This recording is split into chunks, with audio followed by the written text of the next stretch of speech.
Cet homme pensait avoir trouvé l'amour. Il a trouvé la damnation. Je suis Alan Dennis Corse et aujourd'hui je vous lis Londine.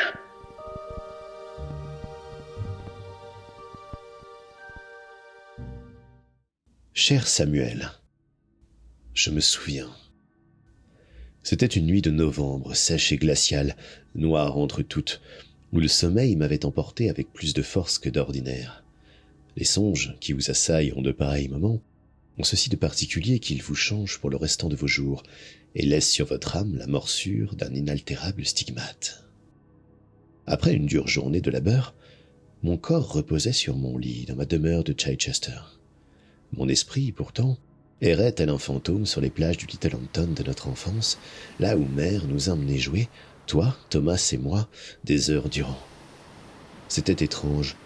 Si je pouvais voir mes bras, mes jambes et mon torse, mon enveloppe semblait perdre de sa substance alors que je me chargeais de cet air marin dont je n'ai jamais pu oublier l'odeur d'algues et de sel, ce parfum de Sussex que tu connais bien.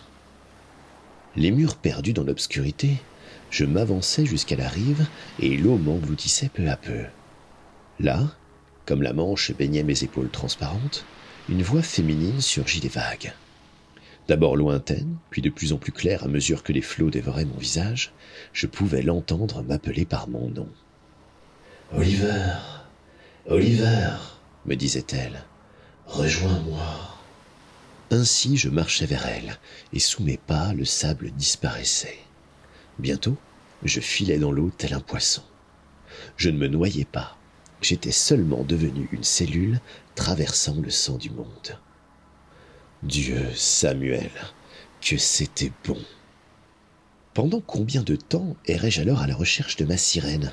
Je ne saurais te le dire avec exactitude, mon frère, mais tu sais comme moi que les rêves se jouent du temps et de l'espace, qu'ils se moquent de nos repères terrestres, car ils ne sont pour eux que des fables. Toujours est-il qu'elle apparut enfin devant moi, cette vénusiaque tentatrice, et qu'il me suffit d'une seconde à peine pour l'aimer. J'ai toujours profité, tu ne me contrediras pas, d'un succès certain auprès du beau sexe. Mon physique, mon argent, ma position sociale ont su m'ouvrir les chemins qui mènent aux nuques et aux cuisses des femmes. Pourtant, jamais je n'avais pu approcher si belle créature. Chevelure d'argent, peau de cuivre et poitrine merveilleuse. « Viens, Oliver, je t'ai tant attendu. » Elle nageait jusqu'à moi et m'embrassait à pleine bouche. Ses baisers me faisaient l'effet de tisons, rouges encore, sur ma langue de spectre. Et là, Samuel, tandis qu'elle me tirait vers les abysses, ses mains infatigables caressaient mes joues et mon menton, ses doigts s'enfonçaient dans mes boucles brunes. En réponse, je lui dévorais le cou, lui attrapais ses seins avant d'en sucer les mamelons. Comme nous ne nous contrôlions plus, elle m'empoignait et me dirigeait au creux de son bas-ventre pour que je la possède. J'étais Neptune et elle Salacie. Le lendemain, dans la sphère du réel, mes draps porteraient la marque de notre union. Son amour m'avait rendu mon enveloppe de chair, et tellement plus. J'étais moi et j'étais elle. Nous nous conquérions, nous envahissant l'un l'autre dans une danse aquatique et sans fin, délicieuse, sublime, terrible. Ensuite, Samuel, le bleu sombre de la mer virait au noir le plus total, puis les ombres des profondeurs se transformaient en minuscules lumières vertes et bleues, pareilles à des feux follets échappés des tombes. La fin d'un doux rêve, le début d'un cauchemar exquis.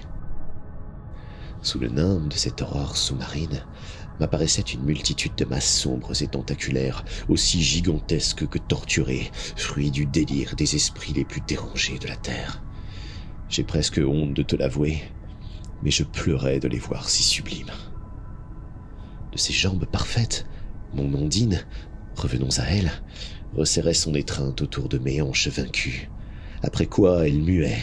Une queue d'anguille remplaçait toute la part inférieure de son être. Sa peau charriait des écailles grises, des branchies poussaient sur son cou. Ses doigts, eux, se transformaient en griffes. Elle n'en restait pas moins belle.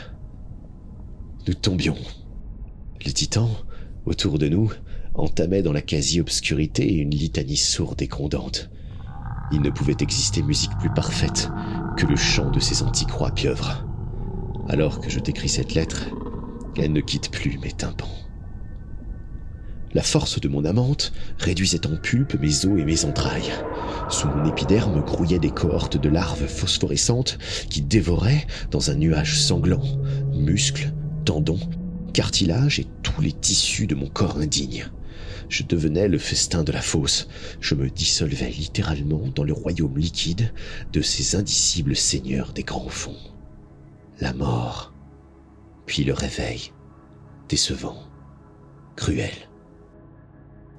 Je veux que tu saches, petit Sam, qu'à l'heure où tu liras ces lignes, j'aurai déjà pris le large.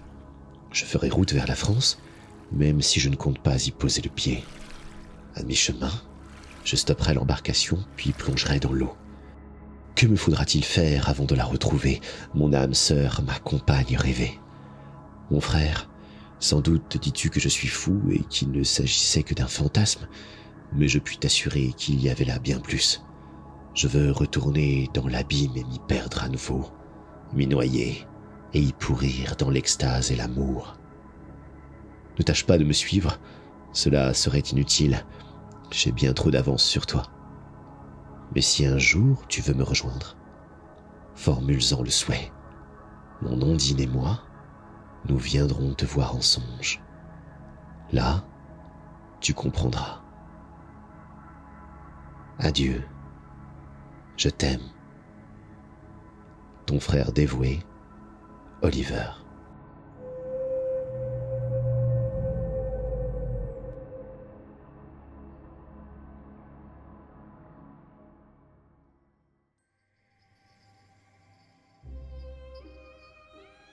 Quand les mots s'achèvent, la mère, elle, continue d'appeler.